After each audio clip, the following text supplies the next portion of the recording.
Pennsylvania Congressman and Senate candidate for the Democratic primary next year against Arlen Specter, Congressman Joe Sestak. Congressman, welcome back. Great to be back, Mike. Thanks for having me. Congressman, I got to tell you, you and I are at opposite ends of the political spectrum on most things, but I always enjoy having you on the show. Well, thanks, and all the more reason to have the discourse. You know, I say in my district, which is 55% Republican when I first ran after I got out of the military after 31 years, it was 55% Republican, 33% Democrat, and I'm a Democrat, but boy, I work for both sides. All right. Okay, what's happened to the Senate here, and I'm still trying to figure out exactly what's going on here. Maybe you can enlighten us here. So are we to some extent. Okay, well, supposedly they've taken the so-called public insurance option off the table, but I keep saying, but have they? Because it sounds like there's a back door to it. But at the moment, we're left with this piece of legislation that says, okay, we're going to have private health insurance plans that are going to be coordinated by a government agency. There's not going to be a public insurance option. And is this, at this point, to your knowledge, is this a game changer in your mind? Don't know, because here's what's really happening as far as we could find out. We dug into this hard. You know the federal employee health benefit plans that all federal employees, including congressmen and women, have access to.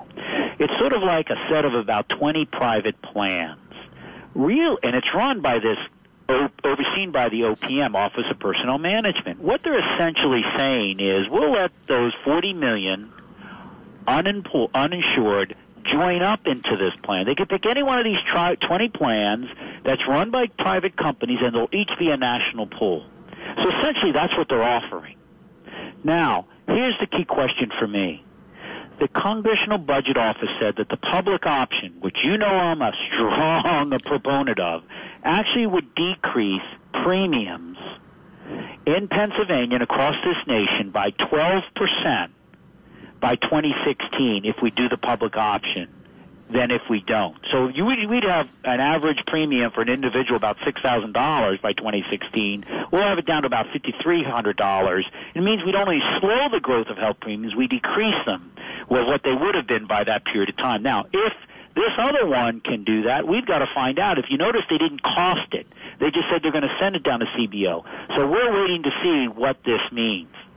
Okay, if this were to pass the Senate as it is right now, and as you understand it, would that be a dead on arrival issue in the House, which insisted on a public option? Well, here's what I always said. I also said this. Look, I never said I would not vote for it if somebody can come up with a better way to handle what I am for, the reason I'm for the public option, which is to cut cost. The sole reason, the major reason, I should say, really the leading reason for the public option is because in Pennsylvania we have a monopoly that's driving our health care costs. Two companies own 70% of all private health care plans. They dictate the prices. The Department of Justice has determined its non-competitive pricing market.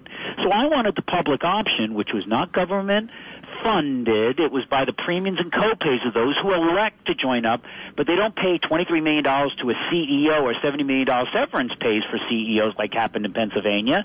And what it does is it has low administrative costs, so it can give lower premiums, and you begin to get more fair competition. I don't care if they call it a horse. If we can have something that does that, I'll support it. But okay, but my standard answer to that is this. I asked this question. If your goal is to have competition, why not sweep away all of the impediments to competition among the private insurance companies that are standing in the way right now, that are allowing two companies to basically tie up the market in Pennsylvania? And by that, I assume you mean break down state barriers. Yes. I am for that, but here's what you also have to have, and I said this consistently, to prevent a dive to the bottom. What you have to do is make sure that, like, the headquarters of all the insurance companies don't go to Alabama and sell state or nationwide policies. Why? Because in Pennsylvania, if you got a problem with your insurance company, you have the right to appeal. But you know what? You don't in Alabama. So what happens here is you need a minimum level of standard of benefits or criteria to be established in conjunction with that. Remember what happened in 1975 when they broke down state barriers for credit cards? And then over years, our credit cards could go up to 35%, 40%. No one could do anything. Yeah, they all went to Joe Biden's. To South Dakota. Well, they also went to Delaware, didn't they? Usury laws. Oh, yeah, I thought they went to Delaware, where Senator Biden. Oh, okay, all right. But the bottom line is here, I'm all for that competition, but I want to make sure that those 9 states that don't let the right of appeal or don't mandate certain minimum benefits, all of a sudden you'll have them cherry picking who's the healthy ones, and they'll put their headquarters in that state, and that's what you got to have as middle level benefits. All right, Congressman Joe Sestak is with us. Just 1 minute before we take a break here, and I want to change the subject in our next segment. But I wanted to ask you about this. One of the other things in this Senate bill that actually kind of appeals to me, because I think this actually makes sense, to allow uninsured Americans age 55 to buy into Medicare. What do you think of that? Real quick. Well, this is something I'm very interested in. And the only issue before I say yes, I'm going to support it is one thing.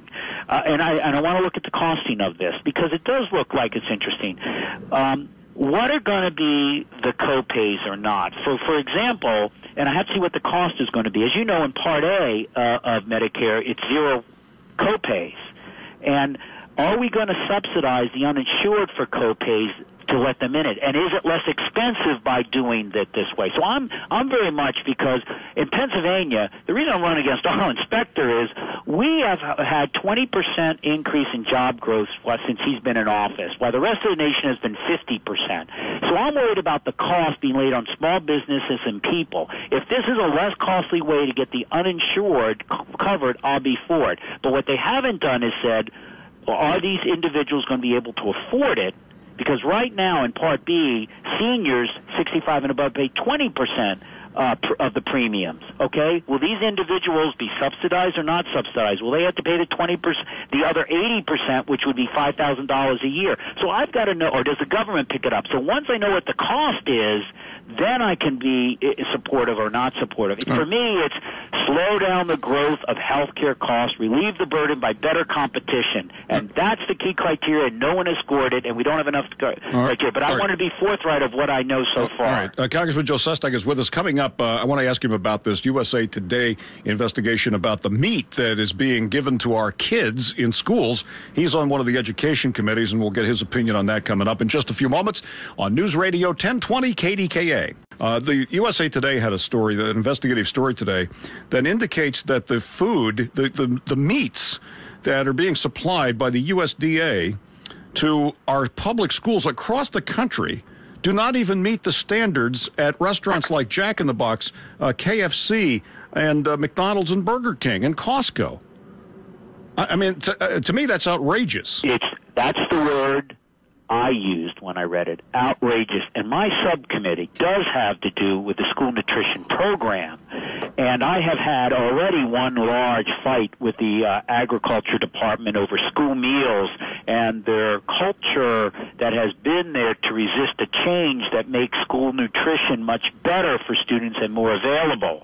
And in fact, I was working with Senator Gillibrand's office that has a piece of legislation having to do with dealing with suspect bad food once you found out about it, because we felt that we had found out from the GAO that in a study back in August that federal school meal programs aren't receiving timely notification from the agriculture department about it. When this article came out, we are now going to insert into the bill that we were working with Senator Gillibrand's office with and add in a requirement. I've got to work this with the agriculture department because this specific part doesn't have to do as much with mine committee.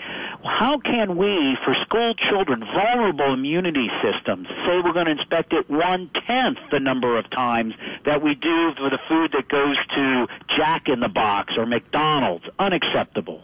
Well,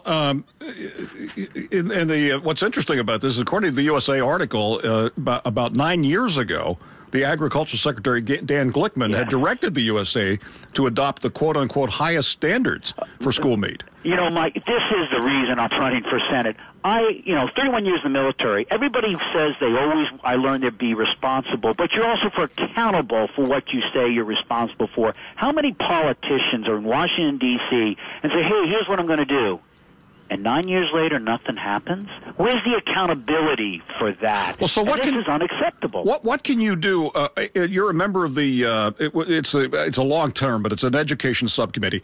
What can you do about this right now? I'll do exactly what I did in this other school nutrition program. Wrote a letter, met with the press, finally got a meeting personally with the Secretary of Agriculture, kept pushing the press, and they changed their position. They now are going to keep a program that they were to stop in Philadelphia, and they're going to keep extending it and maybe even nationwide. And I intend to do the same on this. Look, I have had these issues from VA hospitals where in Philadelphia, again, they had an inspection that they never declassified to the media. Media had to ask for a FOIA request, Freedom of Information request. And in this inspection of the seniors' home in Philadelphia, live maggots were found falling off a senior veteran's legs there. And that's just one of many bad things they held. So they aren't extending, they aren't opening this, making this transparent. My job is to make things transparent and accountable in conjunction with the press, of making sure pressure is put on often executive agencies that just don't open their doors to let citizens know how well they're using their money. Okay, but you know, one of the first things that I thought, first of all, I thought this was outrageous, especially this part about the spent hens that are being shipped out to the schools that KFC or Jack in the Box nobody would take. So that was outrageous. But then the next thought was, gee, and we want the government to run health care. They can't even inspect the meat that's sent to the schools properly. What's your answer to that? Oh, you can jump from one all the way to the other, but I have to agree. Much like Wall Street could not, with no referee on the football field and $67 trillion in derivatives, run our economy as they sent us into the savage recession. There we had to root out a culture of non-accountability. So do we have to root it out in Washington, D.C. We're not going to throw away Wall Street. We're going to properly regulate it with transparency and accountability. Well, what does that have to... And that's the same with government. You don't throw government away. You make it open, transparent, and accountable. Yeah, but you're not. Same with throw away Wall Street. You're not convincing. You want to throw away Wall Street? You're not convincing me on this issue, though. Of course not, because you believe that any intervention to some degree into the markets is against the laws of human nature. No, I don't think. No, I wouldn't characterize my belief system that radically. All right. But it just strikes me that here's this major we're out of time, but it just strikes me that, oh my God, here's this, and then you mentioned the Veterans Administration and all those horror stories, and I'm thinking, my God, that's the government running things. That's why we need a new generation of political leaders down there, people who understand accountability. That government does have a decent role to play, just to make sure the markets do their job well. I'm for private markets doing things well, but when you have 92% of all health insurance markets in America judged by the Department of Justice as non-competitive pricing, and our premiums in Pennsylvania going up 100%, and our inspector and others done nothing for 30 years, that's unacceptable. And so what you try to do is get fairness out there. Do I think Washington does things perfectly? Absolutely not. I went down there to try to fix things in an accountable way. Have it been ultimately successful? No. But each one of these moves us further down the road to changing what Americans have lost. Faith in their government, understandably so. Right. And so that is what I want to change. Much like when I joined up during Vietnam after 3.5 decades in the military, we once again had our military respected. And I want to be part of that down in Washington, D.C. I think it has a decent role to play if we're accountable and don't hide things. All right. Congressman Joe Sestak, as I said, we are often on opposite sides here, but I love it, though. Please have me back on. I will. I think the tough questions from you are worth every moment. Thank you. Thank you, Congressman. Congressman Joe Sestak, he's running against Arlen Specter in the Democratic primary next year.